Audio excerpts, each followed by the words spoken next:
Assalamualaikum warahmatullahi taala wabarakatuh dan salam sejahtera. Alhamdulillah, insya-Allah. Hari ini kita bersama lagi untuk meneruskan PDP subjek geografi. Okey, bersama dengan channel Encik Isma. Baik, sebelum kita meneruskan, sukalah untuk saya mengingatkan mungkin pada yang kali pertama menjumpai video ini ataupun kali pertama melihat video channel saya ini, minta kerjasama tuan-puan untuk sama-sama tekan subscribe dan juga tekan loceng di atas sebagai tanda sokongan kepada channel yang saya buat hari ini. Okey. Baik, insya-Allah seperti yang kita beritahu, hari ini kita akan masuk geografi tingkatan 3. Bab 9 sambungan pada subtopik yang kita dah belajar pada video geografi tingkatan 3 yang lepas, iaitu kepentingan kerjasama ekonomi antarabangsa. Okey, baik, jadinya pada video kali ini kita nak melihatlah kenapa perlunya sesebuah negara itu menjalinkan kerjasama antarabangsa dengan negara-negara yang lain. Mesti ada sebab, mesti ada kepentingannya. Dan pada hari inilah kita akan melihatkan kepentingan kerjasama ekonomi antarabangsa ini.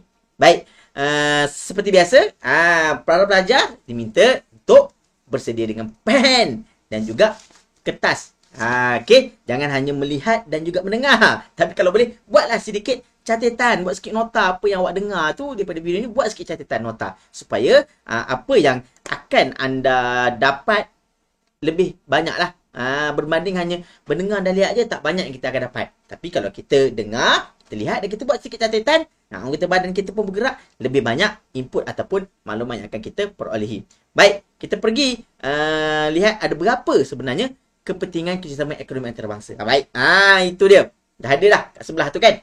Nampak tu? 1, 2, 3, 4, 5, 6. Ada 6 kepentingan kerjasama ekonomi. Iaitu yang pertama, pemilihan teknologi. Kedua, kemasukan buruh asing. Ketiga, hubungan perdagangan. Seterusnya, meluaskan lagi pasaran dan meningkatkan pelaburan dan juga bahan mentah. Okey, mari kita bincangkan sama-sama untuk setiap ke-6 kepentingan ni, apakah penerangan ataupun apakah pendetailan dia. Okey, baik. Yang pertama, ni dia kerjasama ekonomi pertama, peminahan teknologi. Macam mana kerjasama ekonomi itu boleh menyebabkan berlakunya teknologi di antara sesebuah negara dengan negara yang lain boleh bertukar. Okey, ini dia. Terdapat beberapa cara peminahan teknologi yang berlaku seperti pertama, pembelian terus barangan modal. Barangan modal contoh, kita bawa masuk terus kereta import daripada luar negara, kita bawa masuk dalam negara kita. Secara tidak langsung, bila kita bawa masuk dalam negara kita, rakyat kita menggunakan kenderaan ataupun menggunakan produk di luar negara tu, kita dah tahu, wah hebat ni, negara ni buat teknologi ni. Contoh, ada boleh pakai voice command je. Please open radio, buka. Kat situ dah tahu, ada teknologi ni rupanya. Nampak? Itu yang dimaksudkan berlaku peminahan teknologi melalui pembelian terus barangan modal. Okey, sama ada mesej, jentera ataupun peralatan luar negara. Kedua, melalui pembelian entiti. Apa maksud pembelian entiti ni?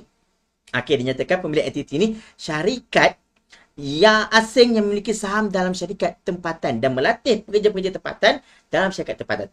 Contoh kita ada sebuah syarikat kenderaan kereta kita sendiri dalam negara ni. Lepas tu kita bukalah saham untuk orang daripada luar negara untuk masuk ataupun melaburkan modal. So dia keluarkan modal, contohnya Proton lah katakan. Okey, Proton melaburkan modal. Contoh Mitsubishi pada permulaan dulu, dia ada buat pelaburan modal di dalam Proton. So diberikan enjin kereta Mitsubishi pada permulaannya. Kat situ kereta Proton, body Proton tapi enjin daripada luar negara. So situ berlaku pemindahan equity. Dan juga teknologi itu berlaku melalui pemindahan equity.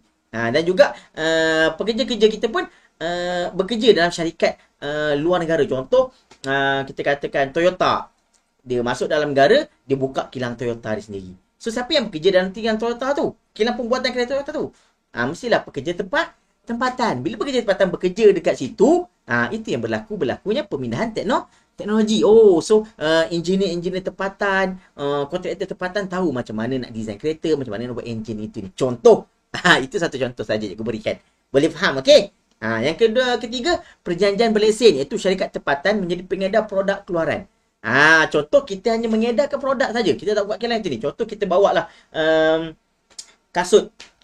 Kasut daripada luar negara kan. Jenama Adidas, Nike itu ni. Kita beli je. So kita jadi pengedar. So bila kita jadi pengedar, kita jual barangan dia. Bila kita dapat barangan, secara tak langsung juga kita tahu, kasut ni kualiti dia macam ni sebab ni. Itu maksud dia. Berlaku pemindahan teknologi dalam pemindahan kasut tu. Itu bagi contoh kasut lah. Kalau contoh lain-lain lah pula contoh dia. Okey, itu dikatakan perjanjian berlesen. Maksudnya syarikat tempatan menjadi pengedar produk keluaran syarikat asing. So kita edarkan barangan kasut Adidas, kasut baju jenama Adidas ni. So kita keluarkan produk mereka, kita dapat produk dia orang walaupun kita tak tahu macam mana cara dia buat, tapi kita nampak kualiti dia macam ni. Itu cerita nasional. Dan yang terakhir, peraturan paten cap dagangan. Ni maksudnya syarikat tempatan mengeluarkan tak nampak produk keluaran syarikat asing dengan menggunakan jenama yang sama. Contoh, syarikat tempatan mengeluarkan produk keluaran syarikat asing dengan menggunakan jenama yang sama. So ini pun sama juga, kita bawa masuk kereta daripada luar. Contoh ini biasanya Nazar lah. Kereta kenderaan Nazar ni. Ni peraturan paten cap dagangan. Syarikat tempatan, Nazar tu syarikat tempatan. Dia bukan syarikat buat kereta, tapi dia buat masuk kereta daripada Eropah, dia buat masuk dalam ni, dia patenkan, dia bagi jenama dia, dan dia jual. Sebab tu Nazar, kereta keluaran syarikat Nazar lah kebanyakannya. Dia bukannya buat kereta, dia bukannya ada kilang kereta macam Proton, macam Pro 2, macam Yamaha, tak ada. Tapi dia bawa barangan luar, dia adalah dia punya perjanjian dia dengan syarikat luar tu ni. So dia keluarkan jenama yang sama, kereta yang sama, cuma dia rebrand je lah bagi jenama syarikat. Nazaria kereta contoh kan, Nazar Citra contoh. Tapi kereta tu asal dia kat luar negara tu dah ada nama dia lain. Tu peraturan paten cap dagangan. Selain bawah tu tak pun nak nampak. Tapi cikgu dah bagi tahu dah tadi, cikgu terangkan syarikat tempatan mengeluarkan produk keluaran syarikat asing dengan menggunakan jenama yang sama. Lepas tu pentingnya ada pen untuk catat. Tak nampak bawah ni. Okey, cikgu edit balik slide ni. Sedikit sini. Okey. Ini contoh teknologi dalam sektor perindustrian. Nampak tu, teknologi dalam industri otomotif. Kerjasama antara Proton dengan Geely. Proton ni diberikan syarikat Geely ambil alih saham. Ada saham di dalam syarikat Proton. Lepas tu adalah teknologi daripada syarikat Geely ni masuk dalam Proton. Protonnya macam high proton kan? High proton. Open window. Sekarang canggih lah. Dia pun buka lah tingkap. Open aircon buka. Menggunakan aircon. Teknologi lah. Ataupun teknologi dalam industri tekstil. Ini dia pembuatan baju. Kita sebut tadi. Ataupun teknologi dalam sektor pertanian. Pun juga berlakunya pemindahan teknologi. Apabila adanya kerjasama antarabangsa antara dua buah negara ni tadi. Okey. Itu yang pertama tadi. Jadi, boleh pelajar-pelajar? Dapat? Itu yang pertama tadi. Berlakunya pemindahan teknologi. Okey, sekejap. Okey. Baik. Kita pergi pula pada yang kedua. Tadi pemindahan teknologi. Macam mana kerjasama ekonomi boleh menyebabkan berlakunya pemindahan teknologi. Yang kedua apa pula? Ini dia. Kepentingan dia. Kemasukan buruh asing. Apa maksudnya kerjasama ekonomi itu kemasukan buruh asing? Okey, ini dia. Kerjasama ekonomi antarabangsa membantu memudahkan kemasukan tenaga buruh asing dari sesebuah negara lain. Sebab ada dalam negara kita ni tidak cukup tenaga kerja. Jadi bentuk bukan semua bidang lah, setengah sektor. Jadi kadang-kadang kita memerlukan tenaga kerja daripada luar negara. Jadi kalau tak ada kerjasama, sukarlah untuk kita membawa tenaga buruh sama ada yang mahir ataupun kurang mahir daripada luar negara untuk masuk. Tapi bila ada kerjasama ni, boleh bawa masuk lah sebab kita dah ada kerjasama. Kita dah ada perjanjian tu ni. Bertujuan untuk menampung keperluan tenaga buruh dalam pelbagai sektor seperti perkhidmatan, pembuatan, pembinaan, perkilangan, pertanian dan juga perdagangan. So dia adalah bagi sektor, ada yang mahir, ada yang tak mahir. Mahir ni maksud dia golongan yang profesional lah. Engineer ke, kontraktor ke. Yang tak mahir ni, contoh macam buruh binaan ke, amah ke, kan? Okay. Tenaga buruh profesional, nampak? Doktor, pengurus, jurutera biasanya berasal dari negara maju seperti Jepun, Korea dan Jerman. Sebab kenapa? Mereka ada kepakaran.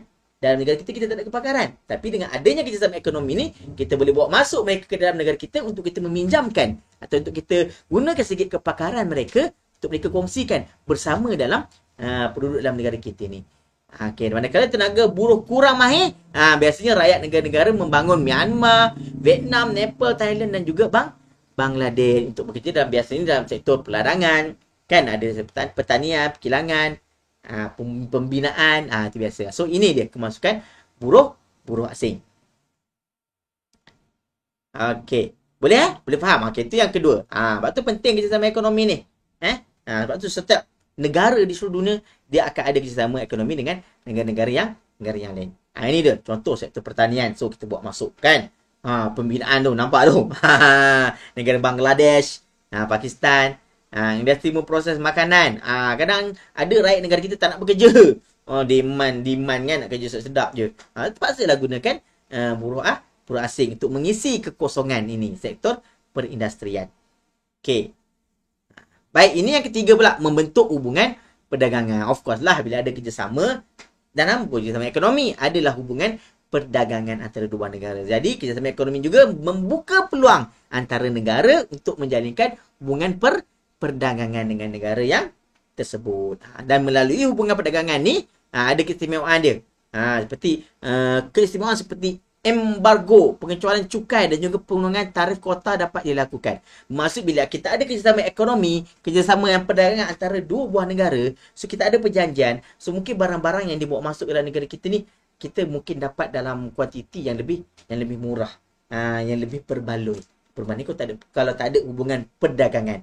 Kalau tak ada hubungan secara langsung pun nak bawa masuk boleh, tapi mungkin kos dia tinggi, mahal. Jadi bila jual kat dalam negara pun jadi mahal, tak ada permintaan. Bila ada kerjasama ni, jadi pengeluaran cukai dapat dikecualikan, so harga barang dapat lebih murah, dapat pengurangan tarif kuota. Bagi contoh Malaysia dengan Perancis dulu. Kita ada kerjasama ekonomi. Jadi mereka beli minyak sawit kita dengan harga yang sedikit murah lah berbanding dengan harga pasaran. So itu keistimewaan dia. Lepas tu yang ketiga, ni pun sama tak nampak ni. Kementerian Perdagangan dan Perdagangan Luar Negara ataupun MITI.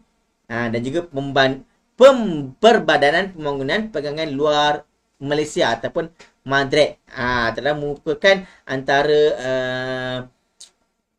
badan kerajaan yang berfungsi untuk menguruskan hubungan perdagangan Malaysia. Jadi ingat dua nama ni, MITI dan juga MADREC.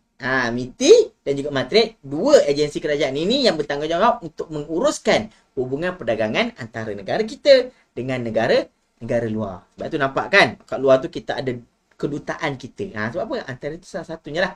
Baik, itu yang ketiga, membentuk hubungan perdagangan. Ini dia.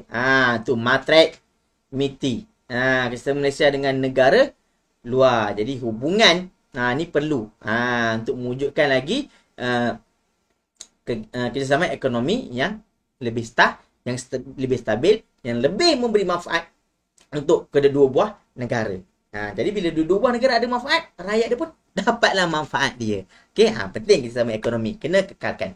Yang keempat, meluaskan lagi pasaran. Okey, kerjasama ekonomi antarabangsa memberi peluang kepada negara-negara yang bekerjasama ni untuk meluaskan lagi barangan mereka, untuk mereka ekspor barangan kat negara-negara luar. Kan sebelum ni bila tak ada kerjasama, terpaksa jual dalam negara je. Tapi bila banyak kerjasama yang ada buat, kita boleh buka lagi lebih luas pasaran. So kita boleh menggunakan kerajaan ni untuk tolong mempromosikan barangan negara kita. So rakyat negara kat luar pun boleh beli barangan kita. Daripada tak tahu, jadi tahu. Daripada tak beli sebelum ni, boleh beli. Itu kehebatan dia. Itu kepentingan dia, kerjasama ekonomi antarabangsa. Contoh, Brazil mengeksport kayu balak ke negara China, India, Vietnam dan Singapura. Kalau dia tak ada kerjasama, dia mungkin jual dalam negara je. Tapi dia ada kerjasama dengan negara lain, dia boleh jual sampai keluar negara. Okey. Manakala Malaysia pula mengeksport minyak sawit. Tadilah. Ke negara China, Turki, India, Iran, Pakistan. Dan untuk maklumat, Malaysia ni antara negara terbesarlah pengeluaran minyak sawit dunia. Jadi keadaan ini dapat meningkatkan ekonomi dalam kalangan negara anggota kerana mempunyai pasaran yang lebih luas. Okey, boleh mudah. Boleh faham nampak ni? Meluaskan pasaran minyak kelapa sawit. Okey, kalau tidak sebab kalau luar negara tu dia kadang banyak gunakan minyak jagung itu ni kan. Tapi bila ada kerjasama itu ini, ada persepakatan. Itu ayat dia bahasa Melayu dia. Okey, mengembangkan lagi produk IKS. Produk industri kecil sederhana produk kampung ni kan. Bila ada kerjasama ni, produk-produk kampung pun boleh pergi sampai ke luar negara. Dulu budu tak ada ke luar negara. Sekarang budu pun orang kat luar negara pun boleh dapat beli budu, boleh merasa budu. Boleh merasa tempoyak. Contoh kan. Okey, ni menembusi pasaran luar negara, menggalakkan ekspor dan juga import. Nampak tu kapal dagangan. Okey. Itu yang keempat. Baik, yang kelima, meningkatkan pelaburan.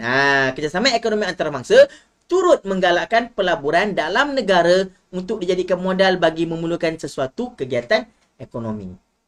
Contoh dalam negara mungkin ada setengah syarikat tu dia nak meluaskan lagi pasaran dia tapi modal tidak cukup. Tapi bila ada kerjasama ekonomi ni mungkin boleh menggunakan modal daripada negara yang ada kerjasama tu, daripada syarikat-syarikat luar negara tu. Sebab bila dah ada kerjasama, dia menandatangani perjanjian ataupun dipanggil MOU kan. Nak tengok dalam berita kadang menteri sign MOU. Tu antara perjanjian kerjasama ekonomi lah tu. Okey, di Malaysia pelaburan terbagi kepada dua jenis, iaitu pelaburan equity dan juga pelaburan langsung asing. Okey, pelaburan equity ni tadilah. Contoh syarikat Toyota dia datang kat Malaysia, dia buka kilang. Memasang kenderaan Toyota contoh. Okey. Cuma dia tak ada lah. Cuma sekarang ni contohnya Toyota dia ada kerjasama dengan Produa. Sebab tu kau tengok enjin Produa pun banyak gunakan enjin daripada negara luar, daripada negara Jepun. Kalau yang tak tahulah, cikgu bagi tahu. Okey. Pelaburan langsung ni seluruhlah dia suntik modal terus. So nah bagi 10,000. Okey, buatlah bisnes mana nak buat. Untung bagi half-half. 50, 40 ke contoh kan. Okey. Contohnya Jepun, Korea Selatan, Singapura melabur di Malaysia dalam sektor minyak dan gas, elektrik dan elektronik serta sektor pembuatan. Ini ya, Singapura, Korea kan. Produk Jepun, produk Korea apa dalam Malaysia ni? Kowe, kuko tu. Itu produk-produk pada negara luar lah tu. Bukan pada Malaysia. Kowe, nama je Kowe Malaysia. Sebab dia buka dia punya cawangan di Malaysia. Tu pelaburan langsung asing. Lebih kurang. Okey, tu dia meningkatkan lagi pelaburan. Okey, kalau tidak kerjasama, sukarlah untuk mendapatkan pelaburan lagi. Okey. Ini dia kerjasama Asia Pasifik. Trans-Pacific Partnership. Nampak tu. Menteri-menteri luar negara duduk sign MOU. Nampak dia kilang kereta Toyota di Malaysia. Baru bagi tahu tadi. Kilang elektrik Panasonic di Malaysia.